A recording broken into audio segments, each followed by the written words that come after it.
Hello friends, आज हम transfer of property act के सेक्शन 92 से सेक्शन 99 के बारे में डिस्कस करेंगे। इसका सेक्शन 92 सेक्शन 91 से रिलेटेड है। सब्रोगेशन क्या होता है कि जो मार्गेजर है, मार्गेजर को छोड़ करके जो उस प्रॉपर्टी को रिडीम करवा सकता है, हु कैन रिडीम प्रॉपर्टी, जो प्रॉपर्टी को रिडीम करवा सकता है। अभी सेक्शन 91 में डिस्कस किया गया था कि कौन कौन प्रॉपर्टी को रिडीम करवा सकता है। तो वो व्यक्ति जो मार्गेजर नहीं है, जिसने प्रॉपर्टी को मार्गेज नहीं रखा, जैसे इसमें आया था कि कोई सियोरिटी होल्डर हो, सियोरिटी होल्डर मार्गेजर नहीं अगर उसको छुड़ा पा रहा तो सियोरिटी होल्डर उसका पेमेंट जमा करके उसको रिडीम करवा सकता है। तो वो जो सियोरिटी होल्डर था या जो प्रॉपर्टी को रिडीम करवा सकते हैं वो सब्रोगेशन कहलाते हैं। ये इसमें 92 में कहा गया है कि जो व्यक्ति मार्गेजर नहीं है और उस प्रॉपर्टी को रिडीम करवा सकते हैं वो उसमें सब्रोगेशन कहलाएंगे।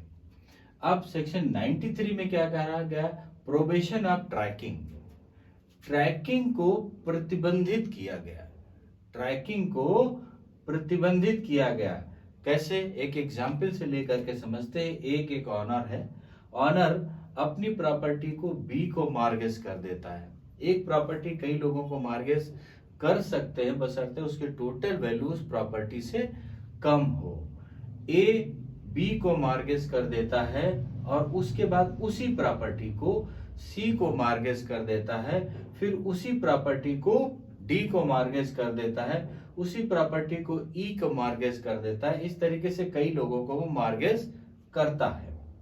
अब सपोज करते हैं कि ए बी को 1000 रुपए मार्गेज करता है, सी को 3000 रुपए मार्गेज करता है और डी को 5000 रुपए में मार्गेज करता है।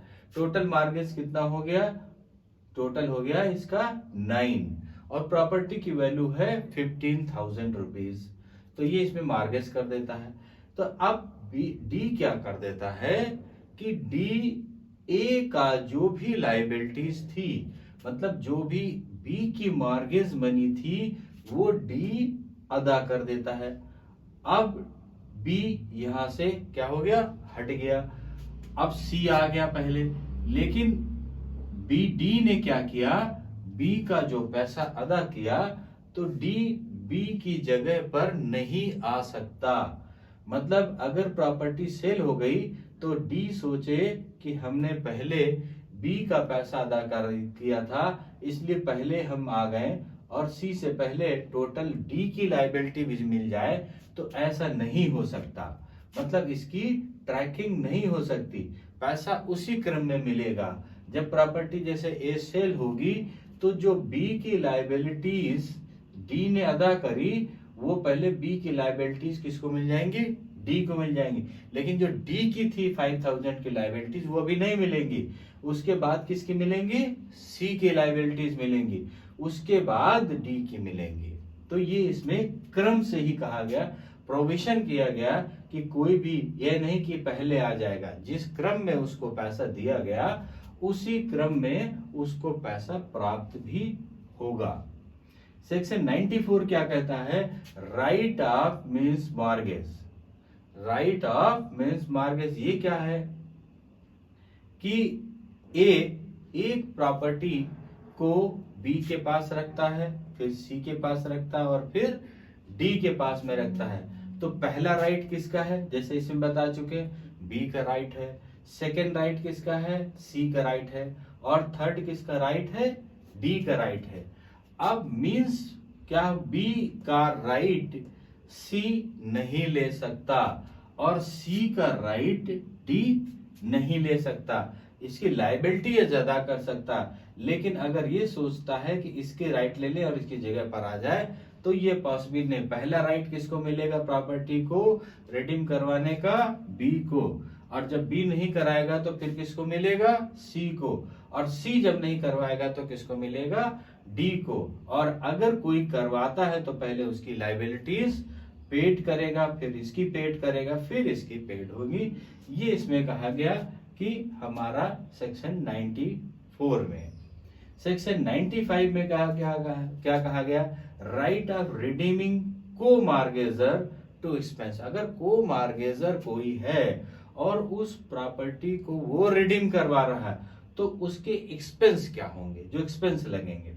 सपोज करते हैं कि एक प्रॉपर्टी ये जो ए बी सी को मार्गेजर है, एक प्रॉपर्टी के को मार्गेजर 3 या कई लोग हैं, जैसे ए बी सी 3 है, वो को मार्गेजर हैं एक प्रॉपर्टी के, और उस प्रॉपर्टी में ये जो ऑनर है वो उसको पेमेंट नहीं कर पा रहे हैं और सी कोर्ट चला जाता है। सी कोर्ट जा करके इस प्रॉपर्टी को रिडीम करवाता है।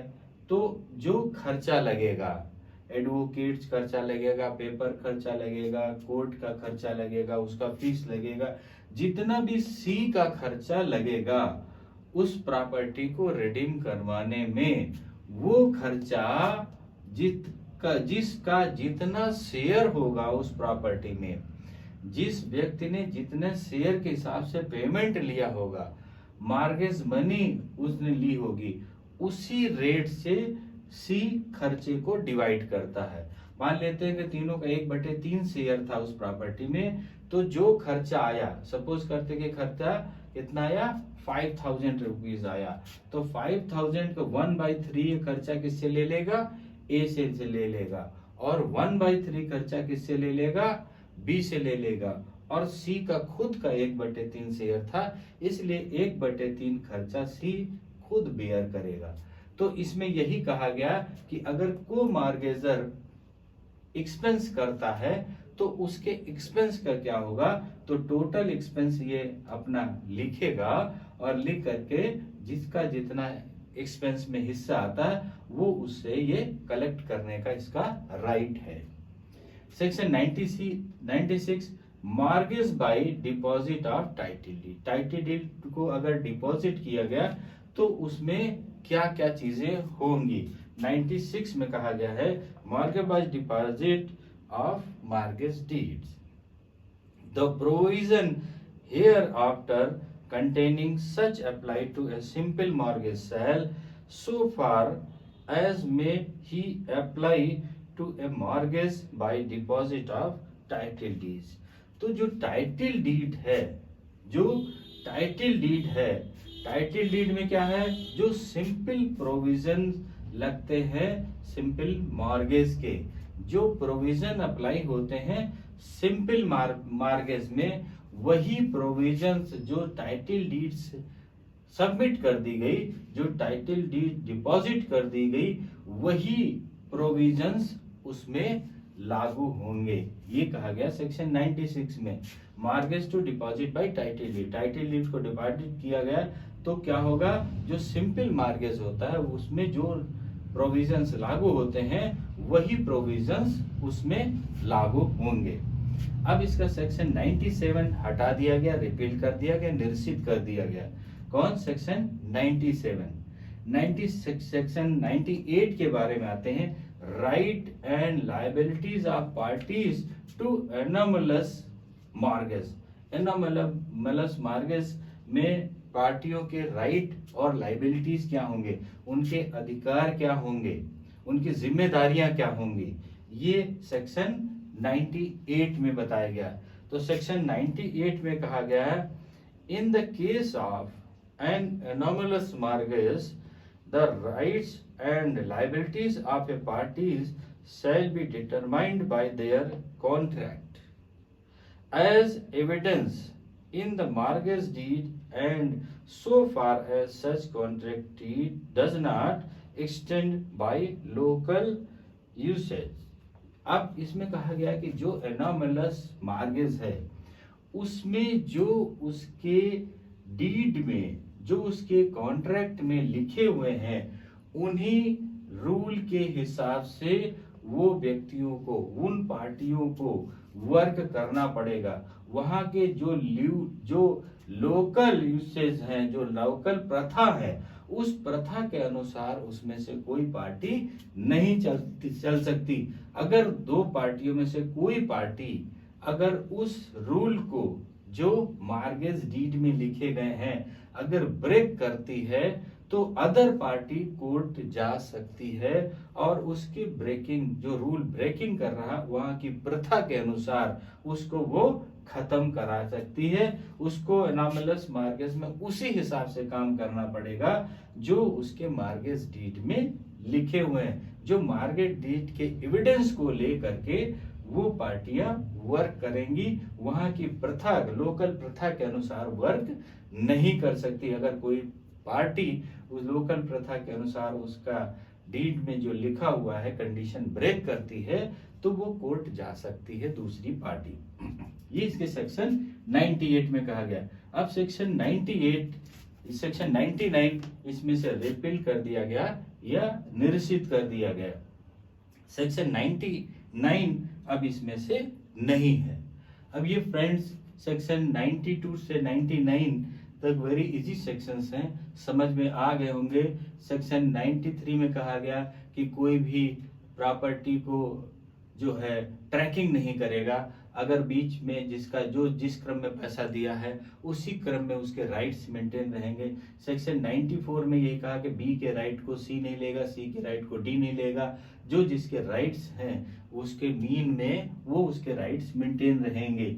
सेक्शन 95 में कहा राइट रिडीमिंग को मार्गेजर टू एक्सपेंस, अगर कोई को मार्गेज है कोई को मार्गेजर उस पार्टी को उस प्रॉपर्टी को रिडीम करवाता है तो जो खर्चा आएगा वो खर्चा जो हमारे पास को मार्गेजर होंगे उनके शेयर के हिसाब से खर्चे को बांट दिया जाएगा और उनसे वो खर्चा जो को मार्गेजर है वो कलेक्ट कर लेगा। 96 में कहा गया कि जो हम मार्गेज डीड जो टाइटल डीड है उसको डिपॉजिट करते हैं तो उसमें सिंपल मार्गेज में जो प्रोविजंस अप्लाई होते हैं वही प्रोविजंस उसमें अप्लाई होंगे। 97 रिपीट कर दिया गया और 98 कहा गया है right and liabilities of parties to anomalous mortgage. Anomalous mortgage में जो डीड में लिखा हुआ है उसी के अनुसार दोनों पार्टियां काम करेंगी। अगर वहां की कोई लोकल प्रथा के अनुसार कोई भी पार्टी अगर रूल को तोड़ती है तो अदर पार्टी कोर्ट जा करके उसको क्लेम कर सकती है। सेक्शन 99 रिपील कर दिया गया। अब सेक्शन 100 से हम नेक्स्ट पार्ट में मिलते हैं। ओके, थैंक यू, जय हिंद।